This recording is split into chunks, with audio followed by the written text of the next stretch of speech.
একাদশী ব্রত না করলে কি ক্ষতি? সনাতন ধর্মে একাদশী ব্রত অত্যন্ত পবিত্র ও শ্রেষ্ঠ বৈষ্ণব ব্রত হিসেবে বিবেচিত। পদ্ম পুরাণ, স্কন্দ পুরাণ, ভবিষ্য পুরাণ এবং হরিভক্তি বিলাস এ একাদশী তিথির মাহাত্ম্য বিস্তৃতভাবে বর্ণিত হয়েছে। তবে শাস্ত্রের বক্তব্য যথাযথভাবে উপলব্ধি করা অত্যন্ত গুরুত্বপূর্ণ। একাদশী ব্রত পালন না করলে কেউ সঙ্গে সঙ্গে ধর্মচ্যুত বা মহাপাপী হয়ে যায়, এমন কথা শাস্ত্র সর্বজনীনভাবে বলে না। কিন্তু যে ব্যক্তি জেনে শুনে অবহেলা বা ভোগবিলাসের কারণে একাদশীর মাহাত্ম্য অগ্রাহ্য করে, সে শাস্ত্রে বর্ণিত বহু আধ্যাত্মিক কল্যাণ থেকে বঞ্চিত হয়। পদ্ম পুরাণে একাদশীকে ভগবান শ্রীবিষ্ণুর অতি প্রিয় তিথি বলা হয়েছে। এই দিনে উপবাস, শ্রীহরিনাম জপ, কীর্তন, শ্রীমদ্ ভগবদ্গীতা ও শ্রীমদ্ ভাগবত পাঠ, ভগবানের পূজা এবং ইন্দ্রিয় সংযমের মাধ্যমে ভক্তের চিত্ত পবিত্র হয়।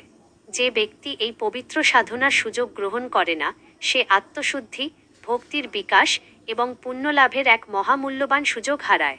শাস্ত্রে একাদশী তিথিতে বিশেষভাবে শস্যজাতীয় খাদ্য পরিহার করার নির্দেশ রয়েছে।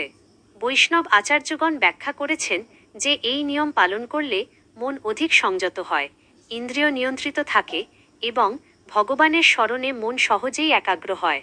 অন্যদিকে বিনা কারণে এই বিধান অমান্য করলে ভক্তি সাধনায় শৈথিল্য ও আধ্যাত্মিক অগ্রগতিতে প্রতিবন্ধকতা সৃষ্টি হতে পারে।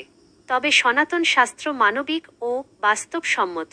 অসুস্থ ব্যক্তি, গর্ভবতী নারী, বৃদ্ধ, শিশু কিংবা চিকিৎসাজনিত কারণে যাদের উপবাস করা সম্ভব নয়, তাদের জন্য ফলাহার, দুধ বা সাধ্যানুযায়ী ব্রত পালনের বিধান রয়েছে।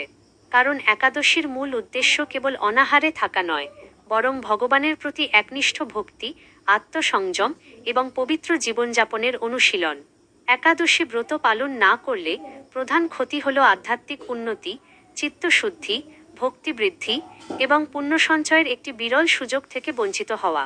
তবে শাস্ত্র অসামর্থ্যবান, অসুস্থ বা বিশেষ পরিস্থিতিতে উপবাসে অক্ষম ব্যক্তিকে দোষারোপ করে না, বরং আন্তরিক ভক্তি, সাধ্যানুযায়ী ব্রত পালন এবং সর্বদা ভগবানের স্মরণকেই সর্বোচ্চ গুরুত্ব প্রদান করে। শাস্ত্রসূত্র: পদ্ম পুরাণ, একাদশী মাহাত্ম্য, স্কন্দ পুরাণ, বৈষ্ণব খণ্ড, ভবিষ্য পুরাণ এবং হরিভক্তি বিলাস।